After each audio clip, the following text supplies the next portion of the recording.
My preview and predictions of the college football playoff first round takes us to one of the best environments in the sport in University Park, Pennsylvania. You thought Penn State fans were rabid during the regular season? Imagine what they'd be like during the playoffs. And oh, wait, you throw the two words whiteout into that mix, it is going to be an environment the likes of which we have never seen. And welcome to that environment and to the cold, the SMU Mustangs. One of the other big surprises in college football this season, just short of an ACC championship, but in their first season in a Power 4 conference, they're going to get a taste of what Power 4 football is really like up north when they go to Happy Valley. It's the SMU Mustangs and the Penn State Nittany Lions, and we will dive on into everything to do with the Ponies and Nittany Lions here in this video. What's up, Tailgaters? You're in the booth with Tailgate Nate today. Welcome to my channel, and welcome to some more college football playoff first round predictions. We're getting all four of the first round games previewed and predicted and up on the channel today. If you don't want to miss any of the remaining two, hit that subscribe button, ring the bell, go back and watch my Indiana versus Notre Dame preview and prediction if that so interests you. And any other way you can help support the channel is greatly appreciative to me. Interact with it any way you can, and especially just by watching this video. And if you want to follow me outside of YouTube, go give me a follow on Twitter, Instagram, or any other social media. It's at TailgateNate29. I really appreciate all of your support. Now, without further ado, ladies and gentlemen, let's talk about the Ponies and the Nittany Lions here from University Park. It's going to be a cold one. It's going to be a loud one. We definitely will talk about how both the temperature and the environment will affect this game at some point in the video. But I mean, come on. What a job Rhett Lashley has done. They won the American Athletic last year to the SMU Mustangs.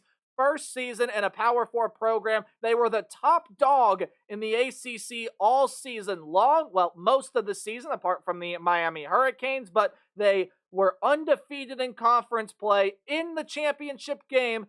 And if not for a good kickoff return, who knows what could have happened in the later stages of that game and in overtime of the ACC championship. Penn State, though, they're coming off a championship game loss as well. It felt like they were right there, competing with the best team in college football all season long. That's been the Oregon Ducks. A couple turnovers doomed them, maybe a missed defensive pass interference call, got away with a little bit of a jersey tug, but nonetheless, Penn State sits here in a great position to host the first round college football playoff game. How do we do preview predictions here on the channel? We're going to go through some keys to the game when each team possesses the football. We will first look at the SMU offense against the Nittany Lion defense, and then we'll flip it. We'll look at Penn State's offense versus the Mustang defense, and at the end of the video, I'll give you some final keys, break this game down a little bit more, give you some final thoughts, and tell you who I think is going to come away with the win, as well as how I think the game is going to play out from Beaver Stadium in University Park, Pennsylvania. Happy Valley is going to be rocking, and let's start by talking about this rockin' SMU offense. Now, Preston Stone was the starter coming into the year. He had underperformed relative to expectations, and the offense just seemed to lack some sort of spark. It was missing something. So, head coach Rhett Lashley decides to make a quarterback change, and the rest is history. Kevin Jennings has been amazing for the SMU offense this year. You look at his stats throughout the season, 3,050 yards, 22 touchdowns, and 8 interceptions for the Mustangs this season. And you take a look at what he has done on the ground as well. Averages over 4 yards per carry, 93 carries, 379 yards, and does have 5 rushing touchdowns as well. Some of the weapons he's got there on the outside. It's a little bit of a by-committee room. No one here has over 600 yards, but there are a lot of talented weapons that SMU has to work with. Roderick Daniels Jr. leads the way, both in catches and in yards. 38 catches, 599 yards. You do have Keyshawn Smith there as well. He's the only other receiver that has got over 500 yards. Jordan Hudson, Bucci Dixon, as well as a pair of tight ends, R.J. Maryland, as well as Matthew Hibner. Those guys, all of which I just said, have at least 20 catches this year. And when you throw in this amazing running back in Brashard Smith, that has over 35 catches this year, but also over 200 carries and 1,270 yards and 14 rushing touchdowns. This can be a very dangerous and potent SMU offense. However, there are a couple things that make you turn your head, most notably are the turnovers. There are times where Kevin Jennings is not necessarily the best decision maker overall, though I do like the way Kevin Jennings has played this year, but more often than not, the turnover problems for SMU come in ball carrying. Now, while I don't have the exact numbers in front of me of maybe how many fumbles Jennings has or Smith has, they do have 12 fumbles on the season. They have lost, or I'd say they have fumbled the ball 24 times, and they've lost half of those. That is not a good sign if you are this SMU team going up against the Penn State defense that doesn't force a whole slew of turnovers. It's got 17 turnovers forced on the season, but it does force them when it wants to, and it is capable of absolutely pressuring this SMU front. They got 33 sacks on the year, and at forcing those turnovers. SMU has got to face the likes of Abdul Carter, Danny Dennis Sutton, Durant, and so many other really good players in that defensive front. Just that defensive front. I'm not even talking about the rest of the defense yet. Penn State is at its best when it's defending the run. Rashard Smith versus this Penn State defensive line, I'm going to be very interested to watch that there as well. But Penn State, I mean, you look at this defense and you match it up with this SMU offense. This SMU offense can be dynamic, sure. Kevin Jennings can have some really, really good moments. Rashard Smith is very, very hard to take down. He's averaging almost 6 yards per carry, and I think he has the talent, and I think this SMU offensive line has the talent to be able to get something to work against this Penn State defense. And if you want to look at anything that might give SMU a little bit of an advantage, it might very well be in the quarterback run. Now, when you compare the two quarterback runs, and you compare what Drew Aller can do running outside of the pocket and what Kevin Jennings can do, that's where I think the advantage comes from. I think Penn State has to scheme a little bit better for the quarterback run than what the SMU defense is going to have to do. That is where SMU might have a slight advantage, and you couple that with this by-committee wide receiver room, so this Penn State secondary can't really attack just one guy. They have to keep their eye on a bunch of different weapons and a bunch of different players. And then you factor in that you have almost a 1,300-yard back in that backfield. And then you have a quarterback that can get outside of the pocket and create with his legs. All of that is a very deadly combination, but Penn State has handled that before. They handled Ohio State in the quarterback runway. They didn't necessarily handle it in the run defense way. I think Ohio State had over 170 rushing yards there in that game. A couple other times where Penn State has really, really struggled to control and contain the run, but it is what they're built off of, and the secondary is phenomenal as well. Reed, that safety, is absolutely phenomenal. He's got a sack and a half, leads the team in tackles, 3 interceptions. He has been our workhorse for him this year. I mentioned a lot of guys on the defensive front. Kobe King in the linebacker room is amazing. This is going to be a very interesting battle on this side of the ball. Again, if you want to look for an advantage for SMU, I don't think they pose an advantage in physicality. I think Penn State wins that one. SMU turns the football over way too much, and I don't think, while they may very well have the explosive tendencies enough to be able to win this game, I think Penn State does a pretty good job of being able to slow that down. Now, it didn't against Oregon. It's going to have to here against SMU. But, I mean, if you didn't hear me say it a little bit ago, physicality is not in SMU's favor. And if Penn State if SMU starts to drive and SMU starts to move the ball, I think Penn State can put the hammer down and just out-physicality this offensive line and get through and create pressure and hit SMU harder. And I think that's going to bode in Penn State's favor. But you've heard me say it already, so I'm not going to linger it too long. The Ponies cannot be turnover happy, especially with fumbles. Penn State is going to attack that football. They're going to put helmet on ball. It's going to be cold.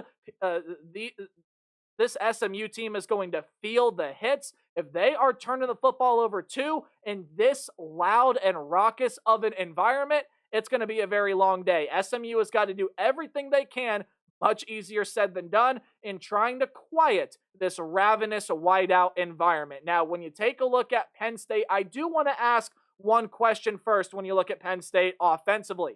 Did what we see in the Big Ten championship game Is that the true version of this Penn State offense? Is that the true version of this team? If you don't know what they did in the Big Ten Championship, well, they scored 37 points, but more notably, they gained over 500 yards of total offense. They ran for almost 300 yards on the ground while rushing for almost 9 yards per pop. And Drew Aller, despite a couple of picks, had himself a pretty darn good day at the office as well. And normally, Drew Aller is an elite decision maker. Now, I know people can question his downfield ball and everything like that, but that's just simply not what Penn State is about. Drew Aller is there to, I don't want to say be a game manager, because he can be a game breaker as well. He really is that good, but he's thrown for almost 3,000 yards this year, 2,894 to be exact, 21 touchdowns and 7 picks. Pretty solid stat line there. A guy that can get outside of the pocket and run if he has to, which is why I say SMU has the advantage in quarterback run, but he's got almost 300 yards and 6 touchdowns on the ground. We know about their running back tandem, Nick Singleton, Katron Allen. Both of those guys are fantastic, over 800 yards apiece for them this season. But then the X Factor, Tyler Warren, the winner of the Mackey Award, 1,062 yards, 6 touchdowns on 88 catches. This team has some okay talent in the wide receiver room, but what cost them in their only loss of the year outside of the Big Ten Championship, well, actually, what cost them in their 2 losses this year is the inability to really spread you out. Oregon just couldn't defend this Penn State run. If Penn State could have spread Oregon out, and they could have hit some deeper, better downfield shots to more talented wide receivers other than Tyler Warren, Penn State very well might have won that game even with the 2 picks that Drew Aller threw. Tyler Warren is that guy. He's not going to be a guy that's going to spread you out. He's not going to be a guy that's going to lead the secondary to defend the entire field, but he's a big body. He's got reliable hands. He's a great route runner for a tight end. In this Penn State offense, as much as they like to run the football, it's an offense that flows through the Drew Aller to Tyler Warren connection. But again, did Penn State show us their best version of themselves in the Big Ten Championship game? I'm going to tell you right now, I think they did. And while I don't know for certain if that is Penn State's true self and what we can expect from Penn State here in this game, I think Penn State fans have got a lot to be excited about after watching that game. Again, Aller had himself a pretty good day, still over 220 yards, 3 touchdowns. The 2 picks kind of costly, and the run game, both Allen and Singleton were running phenomenally. And even Drew Aller in 5 carries had himself over 10 yards per carry. Tyler Warren was impacting the game as he does. Wallace was getting involved. Again, Nick Singleton is the guy you're going to see catching passes out of the backfield. Katron Allen can, but I think statistically it is Nick Singleton, unless I do have those backwards.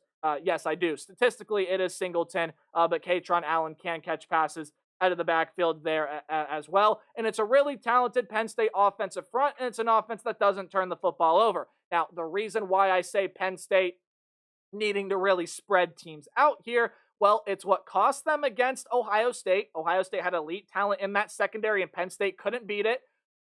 Penn State, I also don't think, was able to beat Oregon's secondary on a consistent enough basis down the field, which is where they can exploit SMU. This is a really, really good run defense for the Ponies. Now, it's a very tough task in trying to defend both Katron Allen and Nick Singleton because, again, they're one of, if not the best running back tandem in the entire country, because when one guy goes out and you think, okay, yes, we got one guy wrapped up. Oh, the other guy is coming in. Shoot, we need a new game plan.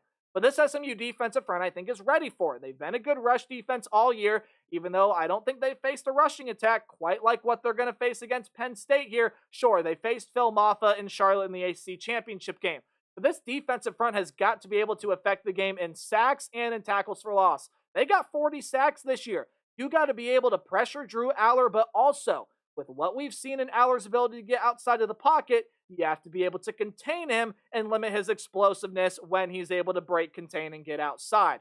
The SMU pass rush, you just heard me say it, has got to be that factor. If you can get into the backfield and get Drew Aller down, generate a couple of sacks against this really, really physical, really, really talented offensive line, things are going to go well for SMU here, but I just don't think where that advantage lies. And I think it's going to be really hard to find an advantage here for the road side. And any numbers that you look at, whether it's pure statistics like I have on screen for all you fine people, or even more of the analytical, diving deeper into the numbers kind of thing, everything in this matchup just favors Penn State. I think a lot of little things are going to have to go right for SMU. I think they're going to have to win the turnover battle. I think SMU is going to have to find a way to silence this ravenous environment, which good luck. And if Penn State plays as well as they did in the Big Ten championship game, I think SMU is going to get run out of this building. Now, I still like Penn State to cover this spread,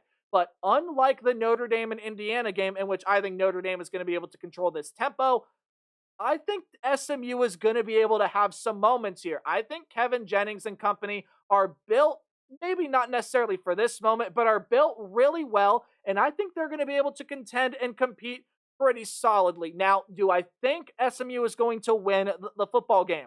I'll tell you right now, no. But the way I think SMU can, they've got to control the tempo. I think they've got to keep this Penn State offense off the field as much as possible, and they have to find a way to wear down this Penn State defense. Really hard to do. You can't really wear them down on the ground because Penn State will find their rhythm. At least for the most part, that's what they've shown this year. You can't really wear them out through the air unless this SMU wide receiver core is just going to be beating guys deep shot after deep shot, but that's not really SMU's style, and they don't really have one guy that they can rely on to do that. So how does SMU win this game? It's a really, really hard question to answer, but again, I will simply simplify things. I think you got to control the tempo. You have to find a way to take the crowd out of the game, which I just don't think is going to happen. And temperatures, they are going to be in the mid to low 20s, something SMU is not used to. I think SMU's average temperature at kickoff this year was hovering right around 70. They're from Dallas. They got to go up to play in Pennsylvania, where it is going to snow all up until that game. I don't think it's supposed to snow during the game as of right now, but it's going to be frigid cold. It's going to feel like it should be in the single digits. That and the whiteout environment will lead Penn State to a college football playoff win. I think SMU is going to have some pretty solid moments here. Penn State's defense has got to play a better game than what they did against Oregon, and I think they will. I think Penn State sort of takes control of this game in the second half, and I think the Nittany Lions will walk away with a first-round college football playoff victory. I want to know what you guys think about this one in the comment section down below. Hey, remember to play hard but tailgate harder. I'll see all you guys in the next video. We got 2 more first-round games to preview and predict. Goodbye.